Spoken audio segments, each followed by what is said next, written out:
Hello student, I am Sunita Jha. मैं आज आपको करा रही हूँ क्लास 7 मैथ्स का चैप्टर 10 एल्जेब्रिक एक्सप्रेशन और यह हमारी वीडियो का पार्ट 1 है। स्टूडेंट, हम ऐसा करते हैं, सबसे पहले हमारे चैप्टर का इंट्रोडक्शन ले लेते हैं। पूरे ही चैप्टर का हम इंट्रोडक्शन ले लेते हैं। उसके बाद हम क्या करेंगे, ट्राई दीज एग्जाम्पल और एक्सरसाइज भी कर लेंगे, क्योंकि छोटा सा चैप्टर है, 2 ही एक्सरसाइज है आपके इस चैप्टर में। तो पहले पूरे चैप्टर का इंट्रोडक्शन ले लेते हैं, बाकी चीजें हम बाद में देख लेंगे। तो देखिए, सबसे पहले तो हम यही जान लेते हैं कि अलजेब्रिक एक्सप्रेशन होती क्या है, क्योंकि हमारे चैप्टर का नाम ही अलजेब्रिक एक्सप्रेशन है। तो देखिए भाई, अलजेब्रिक एक्सप्रेशन बनती है कुछ इस तरह से। इस एग्जांपल को देखिए, 4xy + 7, ये क्या है, एक अलजेब्रिक एक्सप्रेशन है। 4xy + 7 ये एक अलजेब्रिक एक्सप्रेशन है। तो अलजेब्रिक एक्सप्रेशन कुछ इस तरह से बनती है। अब अलजेब्रिक एक्सप्रेशन फॉर्म कैसे होती है? अलजेब्रिक एक्सप्रेशन फॉर्म होती है वेरिएबल और कांस्टेंट से। अलजेब्रिक एक्सप्रेशन में वेरिएबल और कांस्टेंट पाए जाते हैं। अब वेरिएबल क्या है भाई? तो वेरिएबल क्या होते हैं, जो अल्फाबेट्स होते हैं ना, X Y Z L M, ये जो अल्फाबेट है, ये सब क्या है, वेरिएबल है। इसके अलावा और भी अल्फाबेट्स हो सकते हैं, ए बी सी डी, कोई भी हो सकता है, लेकिन क्या है, X Y Z L M ये मोस्टली यूज किए जाते हैं। ठीक है, तो ये वेरिएबल होते हैं, लेकिन ये होते हैं, ये फिक्स नहीं होते हैं, इनकी वैल्यू फिक्स नहीं होती है, इनकी वैल्यू कंडीशन के अकॉर्डिंग चेंज होती रहती है। तो जैसी कंडीशन बनती है उसके अकॉर्डिंग इन वेरिएबल्स की वैल्यू चेंज होती रहती है। देखिए यहाँ पे मैंने क्या लिखा है वेरिएबल के बारे में, we use letter X Y L M etcetera to denote variable. हम लेटर यूज करते हैं X Y L M variable को डिनोट करने के लिए। A variable can take various value, its value is not fix. जो वेरिएबल होते हैं उनके पास वेरियस वैल्यू होती है और ये वैल्यू फिक्स नहीं होती है। ठीक है, अब देखिए कि वेरिएबल को हम एक एग्जाम्पल से समझते हैं। मैंने आपको कहा कि जो वेरिएबल होते हैं, यहाँ पे आपको समझ में आ गया। देखिए वेरिएबल क्या है, 4xy, इसमें वेरिएबल क्या है, x और y। ठीक है, मैंने आपको बताया ना कि जो लेटर्स होते हैं वह वेरिएबल होते हैं, X Y Z L M. तो एक्स वाई क्या है, वेरिएबल है। अब आपको मैं ये चीज समझाना चाहती हूँ कि जो वेरिएबल होते हैं इनकी वैल्यू फिक्स नहीं होती है। ऐसा क्यों कहा जा रहा है कि वेरिएबल की वैल्यू फिक्स नहीं होती है? तो देखिए, इसे एक सिंपल से एग्जांपल से समझिए। मेरे पास 3 स्क्वायर है, मेरे पास 3 स्क्वायर है। एक तो स्मॉल साइज का है, दूसरा मीडियम साइज का और एक लार्ज सा स्क्वायर है। मेरे पास 3 स्क्वायर है। फर्स्ट स्क्वायर जो है वो है 3 सेंटीमीटर का, दूसरा जो है वो है हमारा 5 सेंटीमीटर का और तीसरा है 7 सेंटीमीटर का। आपको पता है कि जो स्क्वायर्स होते हैं उसकी ऑल साइड होती है इक्वल, स्क्वायर की ऑल साइड इक्वल होती है। और अगर आपको स्क्वायर का पेरीमीटर निकालने के लिए कहा जाए, ये तीनों स्क्वायर का आपको पेरीमीटर निकालने के लिए कहा जाए, तो आप एक फॉर्मूला यूज करेंगे, 4 इंटू साइड, है ना। तो 4 इंटू साइड फॉर्मूला यूज करके आप स्क्वायर का पेरीमीटर निकाल सकते हैं। इस पेरीमीटर मतलब स्क्वायर के पास जो 4 साइड है उनका ऐड, है ना, 4 साइड का ऐड करना है, तो उसके लिए हम ये फॉर्मूला यूज करते हैं। अब आपको देखिए, मैं 4 इंटू साइड को मैं 4x भी लिख सकती हूँ, है ना, साइड की जगह मैंने x लिख दिया। अब आपको इन स्क्वायर का पेरीमीटर निकालना है। देखिए, तो हम क्या करेंगे, पहले स्क्वायर का पेरीमीटर मैंने निकाला तो मैंने 4 लिखा और 3 से मल्टीप्लाई किया, क्योंकि स्क्वायर की साइड है 3। ठीक है, स्क्वायर की ऑल साइड इक्वल होती है। अब ये क्या हुआ, मुझे मिला 4 इंटू 3, 12 मिल गया। पहले स्क्वायर का पेरीमीटर मुझे मिला 12। अब देखिए, सेकेंड स्क्वायर का जब मैंने पेरीमीटर निकाला तो है 4 इंटू 5, तो मुझे क्या मिला, 20 मिल गया। ठीक है, और थर्ड स्क्वायर का जब मैंने पेरीमीटर निकाला तो मुझे मिला 4 इंटू 7, 28। तो यहाँ पे मैं आपको क्या बताना चाह रही हूँ, यहाँ पे मैं आपको बता रही हूँ कि देखिए x की वैल्यू यहाँ पे 3 है, यहाँ पे x की वैल्यू 5 है, यहाँ पे x की वैल्यू 7 है। कंडीशन के अकॉर्डिंग x की वैल्यू चेंज हो गई। जब स्क्वायर स्मॉल था तो x की वैल्यू 3 थी, जब मीडियम साइज का था तो फिर 5 थी, और जब लार्ज स्क्वायर हमने लिया तो 7 हो गई। तो x की वैल्यू, जो वेरिएबल होते हैं उनकी वैल्यू कंडीशन के अकॉर्डिंग चेंज होती रहती है। ठीक है, तो वेरिएबल होते हैं X Y Z L M, कोई भी लेटर हो सकता है, और कंडीशन के अकॉर्डिंग इनकी वैल्यू चेंज हो सकती है। तो वेरिएबल आपको समझ में आ गए। एक अलजेब्रिक एक्सप्रेशन में बनती है वेरिएबल और कांस्टेंट से, और वेरिएबल होते हैं X Y Z L M, इनकी वैल्यू कंडीशन के अकॉर्डिंग चेंज होती रहती है। अब देखिए कि एक अलजेब्रिक एक्सप्रेशन में जो कांस्टेंट की बात मैं कर रही हूँ, कांस्टेंट क्या है एक बार पढ़ के देख लेते हैं। A symbol having a fixed numerical value is called constant। ऐसे सिंबल जिनकी फिक्स न्यूमेरिकल वैल्यू होती है उन्हें हम कांस्टेंट कहते हैं। Example 4xy plus 7 constant are 4 and 7।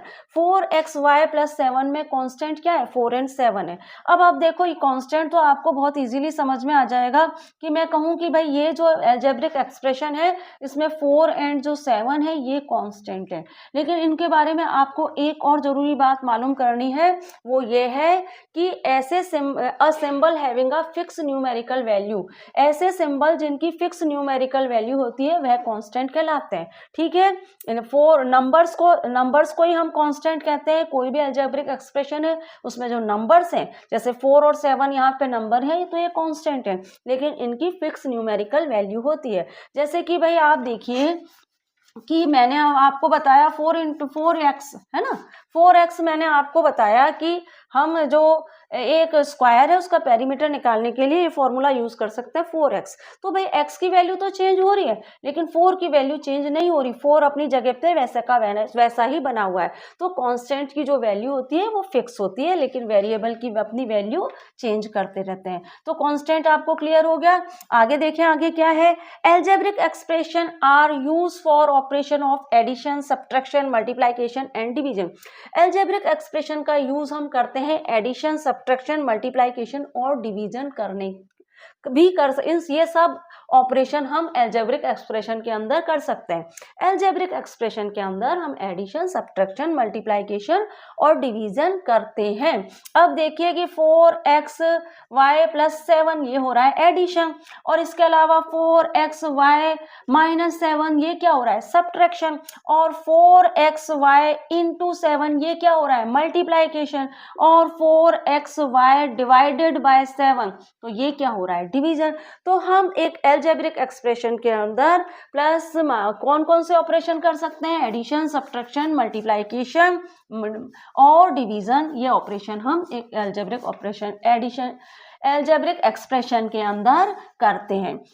अब देखिए कि अलजेब्रिक एक्सप्रेशन के अंदर टर्म्स भी पाई जाती हैं, टर्म पाई जाती हैं, फैक्टर पाए जाते हैं, कोफिशिएंट पाए जाते हैं। तो वह क्या होते हैं वह मैं आपको अगली स्लाइड में बता देती हूँ। टर्म देख लेते हैं, टर्म क्या है। यहाँ पे मैंने एक एक्सप्रेशन लिखी है, देखिए 3x² y प्लस 5, ये एक एक्सप्रेशन है। अब इस एक्सप्रेशन में टर्म क्या है, देखिए इस एक्सप्रेशन में टर्म है, यहाँ पे मैं आपको सेपरेट बता देती हूँ। देखिए 3x² है और y है प्लस 5 है। तो इस एक्सप्रेशन में एक टर्म तो ये है और दूसरी टर्म ये है। ठीक है स्टूडेंट, यहाँ पे मैंने आपके लिए लिख भी रखी है 3x² y और 5, ये दो टर्म है इस एक्सप्रेशन में। इस एक्सप्रेशन को देखिए, ये एक्सप्रेशन क्या है, 4x² माइनस 3xy। इसमें टर्म कौन सी है, एक टर्म ये है, सेकेंड टर्म क्या है, ये विथ साइन। इस बात का आपको खास ध्यान रखना है। एक टर्म क्या है, एक टर्म तो है 4x² और दूसरी टर्म क्या है, माइनस 3xy। साइन का खास ध्यान रखना है स्टूडेंट आपको, क्योंकि अगर आपने सिर्फ यहाँ पे सेकंड टर्म आपने सिर्फ 3xy लिख दी तो वो सही टर्म नहीं होगी, आपको माइनस का साइन भी लगाना है। अगर यहाँ पे माइनस का साइन नहीं होता तो फिर आप 3xy लिख सकते थे, क्योंकि अज्यूम कर लिया जाता है कि ये साइन प्लस का है, लेकिन अगर माइनस का साइन है तो फिर आपको माइनस का साइन लगाना है। ठीक है, तो इस तरह से हम टर्म फाइंड करते हैं। यहाँ पे मैंने आपके लिए लिख भी रखा है 4x² और 4x² माइनस 3xy एक एक्सप्रेशन है। इस एक्सप्रेशन में 4x² एक टर्म है, एक टर्म है 4x² और दूसरी टर्म है minus 3xy with sign. Sign का ध्यान रखना है, अगर माइनस का साइन है तो माइनस का साइन लगाएंगे, प्लस का साइन हो तो कोई दिक्कत नहीं है, अज्यूम कर लिया जाएगा कि ये प्लस का साइन है, लेकिन अगर माइनस का साइन है तो हमें लगाना है। टर्म आपको क्लियर हो गई। अब स्टूडेंट क्या करते हैं, मैं आपको कुछ एक चीज है जो आपको और बता देती हूँ, वह क्या है, देखिए कि एक मेरे पास एक टर्म है एक्स स्क्वायर, तो इसका मतलब क्या है, यहाँ पे मैं कह रही हूँ ये 1x स्क्वायर है, ठीक है। एक टर्म है मेरे पास माइनस एक्स स्क्वायर, तो इसका क्या मतलब है, मैं कह रही हूँ -1x स्क्वायर, ठीक है। यहाँ पे 1 ना भी लिखा गया हो, यहाँ पे 1 लिखा नहीं है, लेकिन इसका मतलब क्या है, 1x स्क्वायर। यहाँ पे -1x स्क्वायर लिखा नहीं गया है, लेकिन इसका मतलब है -1x स्क्वायर। लिखा नहीं जाता पर इसका मतलब यही होता है, ठीक है। तो ये आप समझ लीजिए।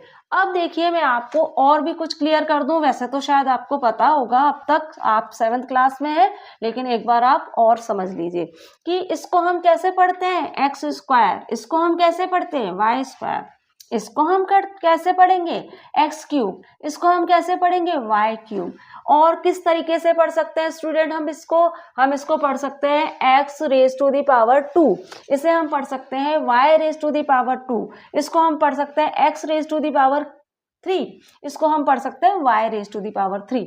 पर सिंपल तरीका यही है, अगर पावर 2 है तो आप पढ़िए एक्स स्क्वायर, और पावर 3 है तो आप पढ़िए X cube, Y cube, X square, Y square, इस तरह से आप इन्हें पढ़िए। पावर 2 और 3 हो तो 2 हो तो आप पढ़िए स्क्वायर, और 3 हो तो आप पढ़िए क्यूब। ठीक है स्टूडेंट, टर्म क्लियर हो गए। अब हम फैक्टर देख लेते हैं कि फैक्टर क्या है। फैक्टर मैंने यहाँ आपके लिए कर रखे हैं, देखिए क्या लिखा है मैंने, 3x स्क्वायर वाई प्लस 5। ये आपके पास एक्सप्रेशन है, आपको इसके करने हैं फैक्टर। कैसे करेंगे, 3 तो आप ऐसे ही लिख दीजिए, एक्स स्क्वायर है तो इंटू एक्स कर दीजिए, क्योंकि एक्स पे स्क्वायर है ना, तो इसको एक्स इंटू एक्स कर दीजिए। वाई पे कोई पावर नहीं है तो इसको आप ऐसे ही लिख दीजिए। इस तरह से होते हैं किसी भी एक्सप्रेशन के फैक्टर। अब आप देखिए यहाँ पे दूसरी एक्सप्रेशन है 4x स्क्वायर, तो 4x स्क्वायर को मैं कैसे लिखेंगे, 4 इंटू एक्स, क्योंकि x पे स्क्वायर है ना, तो इसे हम x इंटू एक्स लिख देंगे। -3x y, तो इसको हम कैसे लिखेंगे, -3x इंटू वाई, इस तरह से हम लिख देंगे। तो आप क्या देख रहे हैं, यहाँ पे हम देख रहे हैं कि किसी भी एक्सप्रेशन के फैक्टर इस तरह से किए जाते हैं। अच्छा, एक चीज आपको और समझनी है, देखिए मैंने यहाँ पे 5 के फैक्टर नहीं किए, क्योंकि 5 के फैक्टर होंगे ही नहीं। और दूसरी बात, अगर यहाँ पे 10 भी होता 5 की जगह, तो ऐसा नहीं है कि मैं भाई उसके फैक्टर कर देती 5 इंटू 10, कि हम फैक्टर कर रहे हैं, यहाँ पे 10 है तो मैंने लिख दिया 5 इंटू 10, नहीं, क्योंकि 5 क्या है, एक कांस्टेंट है, 5 एक कांस्टेंट है। यहाँ पे 3 की जगह 6 होता तो मुझे 6 के फैक्टर नहीं करने की मैं 3 इंटू 2 कर दूं। भाई आपने फैक्टर पढ़ रखे हैं ना, 6 के फैक्टर कोई करने को कहे तो क्या है, 3 इंटू 2। 9 के फैक्टर कोई करने को कहे तो 3 इंटू 3, 9 के फैक्टर हो सकते। लेकिन यहाँ पे हमें क्या करना है, जो नंबर्स हैं, आप अच्छे से समझ लीजिए कि एल्जेब्रिक एक्सप्रेशन में अगर आप फैक्टर कर रहे हैं और वहां पे कोई नंबर आ रहा है तो उसके साथ कोई छेड़छाड़ नहीं करनी है, क्योंकि वो कांस्टेंट है और कांस्टेंट की वैल्यू चेंज नहीं होगी। देखो मैं आपको एक एग्जांपल से समझाती हूँ अच्छे से, कि मेरे पास एक नंबर है 8, मेरे पास एक नंबर है 8 स्क्वायर वाई, माइनस का साइन है और यहाँ पे भी 8 है, ठीक है। अब मुझे करने हैं इसके फैक्टर करने हैं मुझे, तो 8 का फैक्टर, तो 8 में मुझे कोई चेंज नहीं करना है, 8 ऐसे ही रहेगा। ऐसा नहीं कि मैं 8 को 4 इंटू 2 लिख दूं, नहीं, 8 वैसा का वैसा ही रहेगा, 8 के फैक्टर नहीं होंगे, क्योंकि ये एक कांस्टेंट है। एक्स स्क्वायर है तो मैं एक्स को एक्स इंटू एक्स लिखूंगी, ठीक है। एक्स को क्या लिखूंगी मैं, एक्स इंटू एक्स, और वाई को मैं ऐसे का ऐसा ही लिख दूंगी। और 8 जो है, 8 के फैक्टर होंगे ही नहीं, क्योंकि 8 क्या है, एक कांस्टेंट है, 8 के फैक्टर नहीं होंगे, ठीक है। अलजेब्रिक एक्सप्रेशन में फैक्टर किसके होते हैं, लेटर्स के। फैक्टर किसके होते हैं, लेटर्स के होते हैं। जो कांस्टेंट है, लेटर्स हैं, वेरिएबल हैं, उनके फैक्टर होते हैं। और जो कांस्टेंट है उनके कोई फैक्टर नहीं होते, चाहे वो 8 हो, चाहे वो कोई इवन नंबर ही क्यों ना हो, चाहे वो 8 हो, 2 हो, 4 हो, 16 हो, कुछ भी हो, उसका कोई फैक्टर नहीं होगा, ठीक है।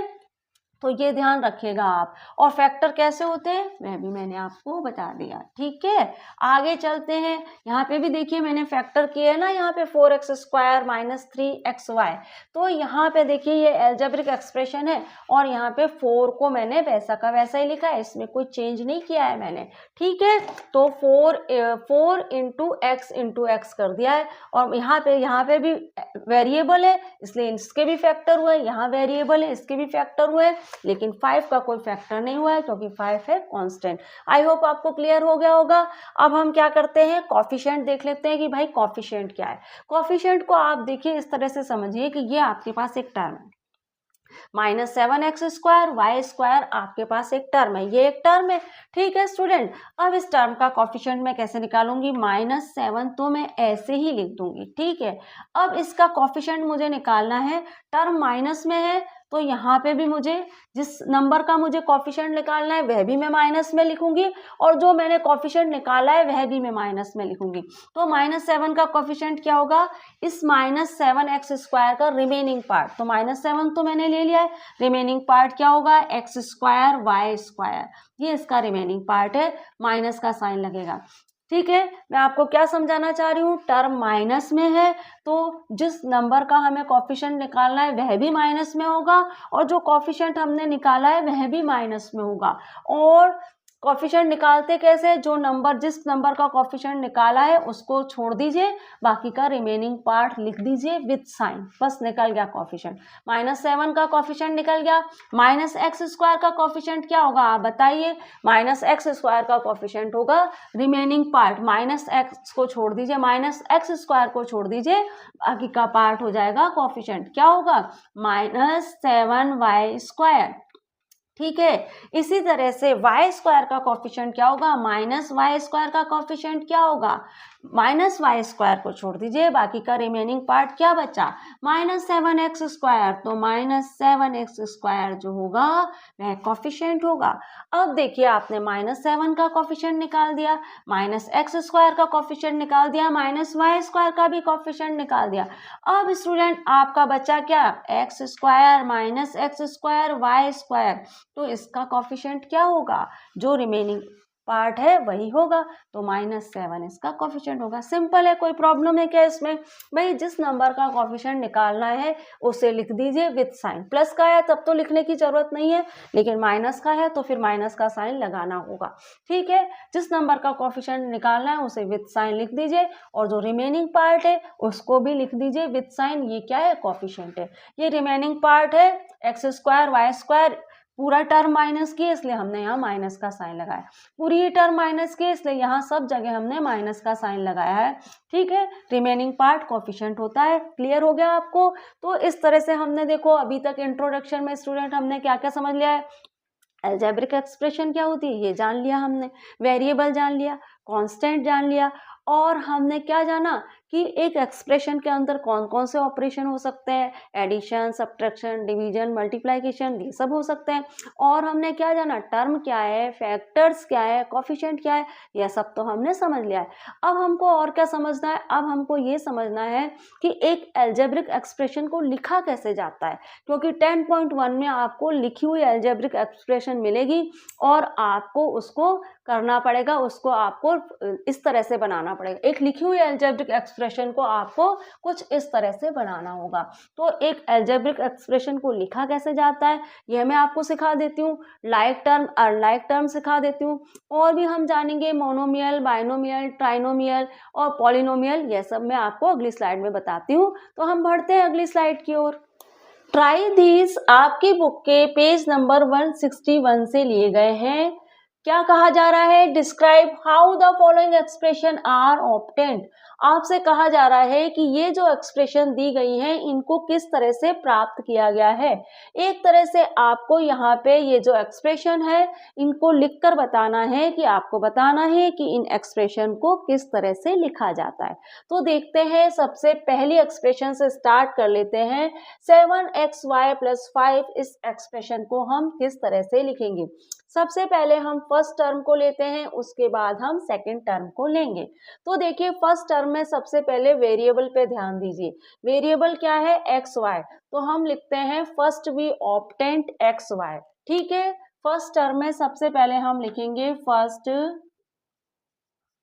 First we obtained X Y. सबसे पहले हमने एक्स वाई ली, ठीक है। उसके बाद क्या किया हमने, then X Y multiply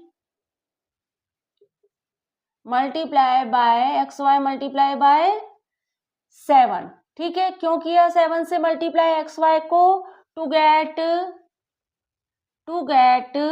7xy प्राप्त करने के लिए। इतना समझ में आ गया। सबसे पहले हमने फर्स्ट टर्म पे ध्यान दिया, फर्स्ट टर्म के वेरिएबल पे ध्यान दिया। क्या लिखा वेरिएबल के लिए? फर्स्ट वी ऑब्टेन्ड xy, सबसे पहले हमने xy ली, then xy multiply by 7 to get 7xy। उसके बाद हमने xy को मल्टीप्लाई किया 7 से 7xy प्राप्त करने के लिए। यही हो रहा है ना यहाँ पे, जो भी आपके एक्सप्रेशन में हो रहा है वही आपको लिखना है। अब आप क्या करेंगे? 7xy ऐड टू 5, 7xy को आप क्या करेंगे? 7xy add to 5 to gate, क्यों भाई 7xy को 5 से ऐड क्यों किया? To get expression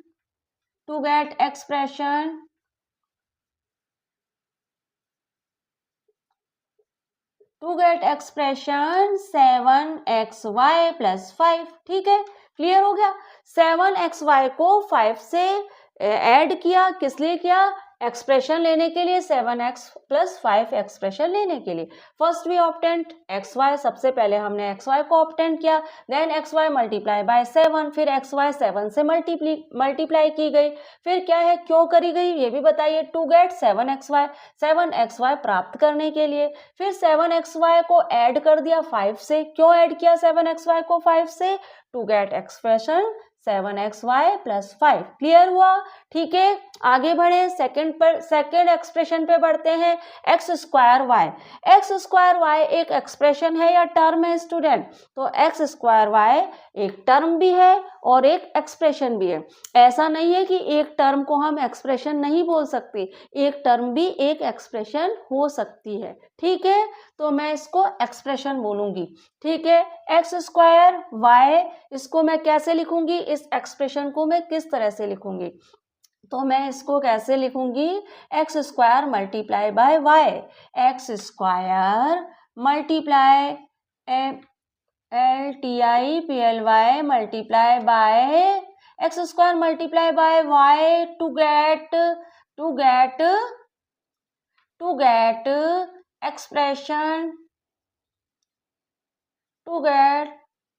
expression X square Y. ठीक है, अभी मैं आपको बताऊंगी कि एक्स स्क्वायर वाई और एक्स स्क्वायर वाई जो है ये एक एक्सप्रेशन है और इसे हम मोनोमियल बोलते हैं, वो मैं आपको अगली स्लाइड में बताऊंगी। ठीक है, ये एक टर्म भी है और ये एक एक्सप्रेशन भी है जिसे हम बोलते हैं मोनोमियल, तो वो हम अगली स्लाइड में अच्छे से पढ़ेंगे। ठीक है, आगे बढ़े। 4x square minus 5x, 4x square और माइनस 5x एक एक्सप्रेशन है, तो इसको हम किस तरह से लिखेंगे? सबसे पहला काम तो हम वेरिएबल पे ध्यान देंगे। देखिए वेरिएबल है 4x स्क्वायर, तो मैं लिखूंगी x square, first we obtain x square, है ना? सबसे पहले तो हम x स्क्वायर ही ले लेंगे, देन x स्क्वायर मल्टीप्लाई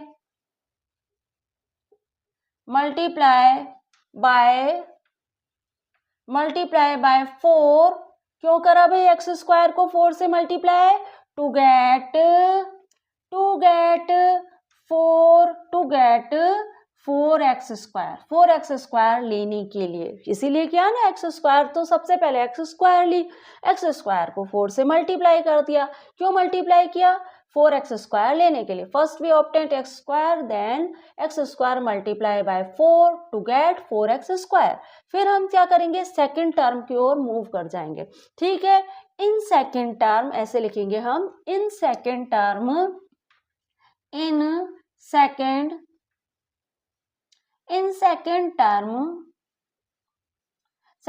में क्या हो रहा है? x, है ना? In second term x multiply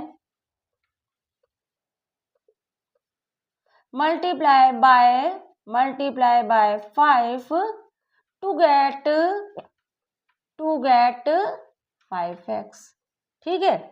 अब सेकंड टर्म में क्या हो रहा है, x multiply by 5 to get 5x, x 5 से मल्टीप्लाई हो रहा है 5x लेने के लिए। अब हम क्या करेंगे आगे, हम ये दोनों टर्म आपस में सब्ट्रैक्ट भी तो हो रही है। जैसे ये दोनों टर्म ऐड हो रही थी तो हमने लिखा था लास्ट में कि भाई 7x ऐड टू 5 है ना, to get expression 7x plus 5। इसी तरह से यहाँ पे ये सब्ट्रैक्ट हो रही है तो ये वाली लाइन भी लिखनी पड़ेगी। कैसे लिखेंगे, फ्रॉम 4x स्क्वायर सब्ट्रैक्ट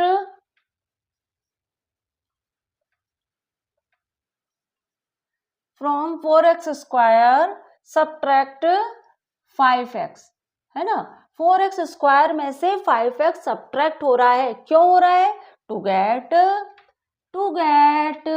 किस लिए हो रहा है, to get 4x square, to get expression EXRESS, to get expression 4x square minus 5x। Clear हुआ। तो इस तरह से स्टूडेंट एक्सप्रेशन लिखी जाती है। वैसे मैं आपको बता दूं कि आपके एक्सप्रेशन लिखने के लिए तो नहीं है आपकी बुक में कहीं भी, लेकिन एक्सप्रेशन समझना तो आना चाहिए ना। इस तरह से एक्सप्रेशन लिखी जाएगी और उसको आपको इस तरह से बनाना होगा। एक्सप्रेशन इस तरह से लिखी जाएगी जैसे मैंने आपको दी है, यहाँ पे बनाई है मैंने आपके लिए, और आपको फिर उन्हें इस तरह से लिखना होगा, इस एक्सप्रेशन को इस तरह से लिखना होगा। ठीक है, तो जब तक आपको ये समझ में नहीं आएगी कि ये बनी कैसे है, तब तक आप ये कैसे कर पाओगे। इसलिए ये आप अच्छे से समझ लीजिए। आई होप आपको क्लियर हो गया होगा। अब हम क्या करते हैं, लाइक और अनलाइक टर्म समझ लेते हैं। बहुत सिंपल है स्टूडेंट, लाइक और अनलाइक टर्म में कुछ भी नहीं है। आपको क्या करना है, कोई भी टर्म है उसमें आपको ये देखना है कि वेरिएबल सेम है या नहीं। जिस भी टर्म के वेरिएबल सेम है वह क्या है, वह लाइक टर्म है। ठीक है, तो देखो यहाँ पे मैंने आपके लिए एग्जांपल लिया है 2xy minus 3x plus 5xy minus 4। तो ये आपके पास एक एक्सप्रेशन है, तो इस एक्सप्रेशन में लाइक टर्म आपको ढूंढनी है। मैंने आपको क्या बताया, जिस भी टर्म के वेरिएबल सेम है वह लाइक टर्म है। तो देखिए भाई, पहली टर्म क्या है, 2xy। ठीक है, तो ये 2xy पहली टर्म है। कौन सी टर्म है जिसके वेरिएबल इससे मिलते जुलते हैं, भाई ये रहा, 5 के पास xy है, 3 के पास xy नहीं, x सिर्फ x है, यहाँ पे तो सिर्फ कांस्टेंट ही है -4। तो आप देख रहे हो कि 2xy सिर्फ xy सिर्फ 5 के पास है, तो ये दो टर्म लाइक टर्म है। ठीक है, क्योंकि यहाँ पे भी xy है और यहाँ पे भी xy है, तो लाइक टर्म कौन सी हो गई, 2xy, और कौन सी हो गई दूसरी आपकी 5xy और 2xy, ये क्या है, लाइक टर्म है स्टूडेंट। अब कोई आपसे अनलाइक टर्म बताने को कहे तो कौन सी होगी अनलाइक टर्म, जिसके वेरिएबल सेम ना हो वो क्या है, अनलाइक टर्म है। जैसे कि -3x और -4, ये दोनों क्या है, अनलाइक टर्म है। 3x -3x और -4। एक बात का ध्यान रखना है, टर्म लिखते समय माइनस का साइन भी लगाएंगे। लाइक टर्म लिखे चाहे अनलाइक टर्म लिखे, अगर उसके साथ माइनस का साइन है तो माइनस का साइन लगाया जाएगा। जैसे यहाँ पे मैंने अनलाइक टर्म लिखते समय -3x लिखा और -4 लिखा। ठीक है, तो स्टूडेंट टर्म लाइक और अनलाइक टर्म क्लियर हो रही है ना आपको। अब देखिए आपकी बुक के ट्राई दीज में पेज नंबर 164 से मैंने एक एग्जांपल और लिया है, group the like term together from the following. यहाँ पे कहा जा रहा है कि यहाँ पे आप क्या करना है, यहाँ पे हमने कुछ टर्म्स दी गई हैं, इन टर्म्स को लाइक टर्म के ग्रुप में कन्वर्ट करना है। ये टर्म आपस में मिक्स है, इन टर्म्स को लाइक टर्म के ग्रुप में आपको कन्वर्ट करना है। तो कैसे करेंगे आप देखिए, भाई वैसे ही है, जिसका वेरिएबल सेम है वह लाइक टर्म है। ठीक है, और जिसका वेरिएबल सेम नहीं है वो अनलाइक टर्म है। लेकिन यहाँ पे तो आपको सिर्फ लाइक टर्म का ग्रुप बनाना है। तो देखिए भाई, पहला क्या है, 12x है। ठीक है, पहला क्या है, 12x है। अब 12x और कहाँ पे, आपको कांस्टेंट पे ध्यान नहीं देना है, आपको सिर्फ वेरिएबल पे ध्यान देना है। तो देखिए एक 12x तो ये है और ये 25x है, इसके पास भी x है, तो यहाँ लिख दीजिए -25x। ठीक है, जहां भी x है वो इसकी लाइक टर्म है, वो 12x की लाइक टर्म है, जिसके पास भी x है वह 12x की लाइक टर्म है। अब देखिए और कहाँ x है, एक x ये रहा। ठीक है, तो इसको भी आप लिख दीजिए इस तरह से। ठीक है, तो ये हमें 12x की लाइक टर्म मिल गई। एक तो मिल गई -25x और दूसरा मिल गई ओनली x। ठीक है, अब 12 को देख लीजिए, 12 एक कांस्टेंट है, तो 12 की लाइक टर्म कहाँ है भाई? 12 की लाइक टर्म है -25, तो -25 हो गई 12 की लाइक टर्म। और देखिए भाई 12 की लाइक टर्म और क्या है? -1, तो ये हो गई 1। ठीक है, तो 12 की लाइक टर्म क्या है? जो भी कांस्टेंट है वो 12 की लाइक टर्म है, 12 -25 और 1। ठीक है, ये है हमारी 12 की लाइक टर्म।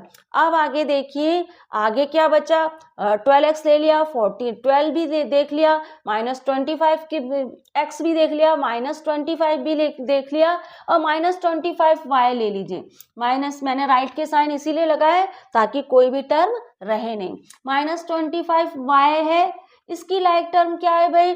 12y, क्योंकि 12 के पास y है इसलिए ये इसकी लाइक टर्म है। ठीक है, और y के पास भी y है इसलिए ये भी इसकी लाइक टर्म है। इसको हम और क्या पढ़ सकते हैं, क्या मान सकते हैं? 1y। ठीक है, इसके आगे कोई नंबर नहीं है तो इसको मैं 1y मान सकती हूँ, इसको मैं 1x मान सकती हूँ, लेकिन 1 की कोई वैल्यू नहीं होती इसलिए इसको इसी तरह से लिख दिया जाता है। ठीक है, टर्म लिखते समय माइनस का साइन अगर है तो वह भी हम लगाएंगे। तो स्टूडेंट देखिए, एक एक्सप्रेशन को किस तरह से बनाया जा सकता है वह हमने जान लिया, और साथ में हमने लाइक और अनलाइक टर्म भी जान लिया। अब हम क्या करते हैं, अगली स्लाइड की ओर बढ़ते हैं, वहां मैं आपको मोनोमियल, बाइनोमियल, ट्राइनोमियल और पॉलिनोमियल भी समझा देती हूँ। तो बढ़ते हैं अगली स्लाइड की ओर। अब हम मोनोमियल, बाइनोमियल, ट्राइनोमियल और पॉलिनोमियल भी देख लेते हैं। बहुत सिंपल है स्टूडेंट, ऐसी एक्सप्रेशन जिसमें एक टर्म हो मोनोमियल, ऐसी एक्सप्रेशन जिसके पास दो टर्म हो बाइनोमियल, लेकिन दो अनलाइक टर्म होनी चाहिए। ऐसी एक्सप्रेशन जिसके पास दो अनलाइक टर्म हो बाइनोमियल, ऐसी एक्सप्रेशन जिसके पास तीन अनलाइक टर्म हो ट्राइनोमियल, ऐसी एक्सप्रेशन जिसके पास तीन से ज्यादा अनलाइक टर्म हो वो है पॉलिनोमियल। क्लियर कर लेते हैं और अच्छे से देखो, मोनोमियल देख लेते हैं। मोनोमियल क्या है? मोनोमियल क्या है? मोनोमियल जिसके पास, ऐसी एक्सप्रेशन जिसके पास एक टर्म है मोनोमियल, ऐसी एक्सप्रेशन जिसके पास एक टर्म मोनोमियल, है ना, माइनस के साइन के साथ। ठीक है, माइनस का साइन है तो वो मोनोमियल है। -3xy² ये क्या है? मोनोमियल। ये एक एग्जांपल मोनोमियल का, ये दूसरा एग्जांपल मोनोमियल का। ठीक है, बाइनोमियल देख लीजिए, ऐसी एक्सप्रेशन जिसके पास दो अनलाइक टर्म बाइनोमियल। ठीक है, 5x³ y² -8। ठीक है, तो ये क्या है? बाइनोमियल, दो अनलाइक टर्म है ना, 8 की जगह मैं पहले कुछ और बता देती हूँ आपको, y। अब देखिए दो अनलाइक टर्म है, यहाँ पे क्या है? x³ और y² और यहाँ y है। तो देखिए ऐसी एक्सप्रेशन जिसके पास दो अनलाइक टर्म, वो क्या है? बाइनोमियल है। अब देखो मैं यहाँ पे एक एग्जांपल आपको और दे देती हूँ, एक एग्जांपल मैं आपको देखती हूँ, 3xy³ -y, तो ये -8, तो ये क्या है? ये भी तो बाइनोमियल है, क्योंकि 8 भी तो एक टर्म है, कांस्टेंट है 8, और कांस्टेंट एक टर्म में ही आते हैं। तो 3xy³ -8 ये क्या है? एक बाइनोमियल है, एक टर्म ये रही, और ये कांस्टेंट जो है -8। ठीक है, साइन भी साथ में आएगा, -8। ये दो टर्म जो है ये क्या है? बाइनोमियल है। अच्छा, मैं आपको एक एग्जांपल और देती हूँ। देखिए एक एग्जाम्पल आपको और देते हैं, मेरे पास है 3x² और मैं माइनस कर रही हूँ x² से, तो भाई ये क्या? बाइनोमियल है। यहाँ पे भी देखो वेरिएबल x² है, यहाँ पे भी वेरिएबल x² है, तो ये तो क्या होगा? x² का मतलब क्या है? -1x²। तो 3x² में से अगर 1x² माइनस होगा तो मुझे क्या मिलेगा? 2x²। तो 2x² ये तो मोनोमियल हो गई। इसीलिए मैं आपसे कह रही हूँ कि अगर एक्सप्रेशन, ऐसी एक्सप्रेशन जिसमें वेरिएबल डिफरेंट हो, दो टर्म तो हो लेकिन वेरिएबल डिफरेंट हो, दोनों टर्म के वेरिएबल डिफरेंट हो, तभी बाइनोमियल बनेगी। बाइनोमियल के पास दो टर्म होती हैं लेकिन दोनों टर्म के वेरिएबल डिफरेंट होने चाहिए। देखिए यहाँ पे वेरिएबल डिफरेंट है इसलिए बाइनोमियल बनी, यहाँ पे वेरिएबल डिफरेंट है इसलिए बाइनोमियल बनी, लेकिन यहाँ पे वेरिएबल सेम है, ये भी x² है, ये भी x² है, इसलिए यहाँ पे बाइनोमियल की जगह ये बाइनोमियल जब सॉल्व हुई तो ये मोनोमियल बन गई, तो ये बाइनोमियल नहीं है। ट्राइनोमियल में का एग्जांपल भी ले लीजिए। ट्राइनोमियल क्या है? ट्राइनोमियल सिंपल ही है स्टूडेंट, बस ऐसी ऐसी एक्सप्रेशन जिसके पास 3 अनलाइक टर्म हो, वेरिएबल सेम नहीं होना चाहिए और 3 टर्म होनी चाहिए उस एक्सप्रेशन के पास। कोई भी लिख लीजिए आप लिख दीजिए, प्लस में भी हो सकती है, माइनस में भी हो सकती है। 5x लिख दिया, माइनस एक्स स्क्वायर लिख दिया, फिर वापस +8 लिख दिया, ठीक है, तो ये बन गई ट्राइनोमियल, ठीक है। तो ये हमारी ट्राइनोमियल का एग्जाम्पल है। पॉलिनोमियल देख लीजिए, पॉलिनोमियल में क्या है, ऐसी अनलाइक टर्म जो 3 से ज्यादा हो, पॉलिनोमियल है। y³ + y² + y, ये ट्राइनोमियल है, ये पॉलिनोमियल है। ये सब ये जितनी भी टर्म है सब अलग अलग है, ये क्या है, पॉलिनोमियल है। और जितनी भी टर्म है सब अलग अलग है, ये y³ है, ये y² है, ये y है, ये 3 टाइम y है, ये 2 टाइम y है और ये y है। अब मैंने लिख दिया यहाँ पे 8, फिर मैंने यहाँ लिख दिया माइनस का x, ठीक है, फिर प्लस का x², फिर माइनस का x³, इस तरह से। तो पॉलिनोमियल में 3 या 3 से ज्यादा टर्म होती हैं, पॉलिनोमियल में 3 या 3 से ज्यादा टर्म होती है, ये वह होती है पॉलिनोमियल। और एक एक्सप्रेशन के अंदर प्लस माइनस दोनों के साइन हो सकता है, कांस्टेंट भी एक्सप्रेशन के अंदर आते हैं, ठीक है। और तो monomial, binomial, trinomial, polynomial clear हो गई आपको, सिंपल ही है स्टूडेंट। अब हमारा ये इंट्रोडक्शन पार्ट भी कंप्लीट हो गया है। अब हम क्या करेंगे, हमारे अगले वीडियो में मिलेंगे, वहाँ इसी चैप्टर से कनेक्टेड कुछ एग्जाम्पल और एक्सरसाइज मैं आपको कराऊंगी। तो मिलते हैं हमारे अगले वीडियो में। Thank you for watching student.